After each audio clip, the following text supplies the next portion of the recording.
Let me show you how to animate player movement on an NBA half-court using Python. If you want to see the in-depth tutorial, check out the YouTube video linked in the comments. That video will teach you how to generate the sample data needed for this example, along with providing the code needed to draw the half-court drawing. But for this video, we're just going to jump right into creating the animations. So the packages that you will need for this example are clear output to remove the previous frame, and time to slow down the animation. You will also need pyplot to draw everything, but we already imported that package when we created the half-court drawing.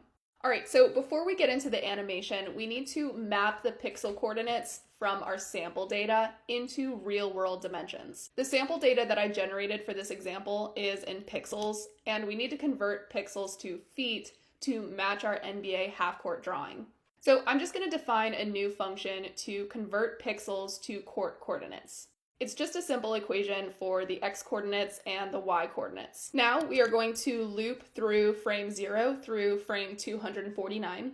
And each time we go through this loop, we'll draw one frame. I'm going to use the clear output tool to clear the previous plot from the screen. This will kind of give the illusion of motion. Next, I'm going to create a new figure and axis for each frame. This is sort of like the canvas where we will draw our court and player. Then we will call the function we created to draw the NBA half-court. Again, this is the function that we created in the previous video. Now we're going to filter our tracking data to find the current frame, and we're going to loop through each player in this frame. Right now we only have one player, but you could easily scale this up if you wanted to incorporate multiple players or even a whole team. We're going to convert the player's XY pixel location into feet so it lines up with the court correctly. And we're just using the function we defined earlier, pixel to court coordinates. Next, we're going to use these coordinates to plot a red circle that will represent the player.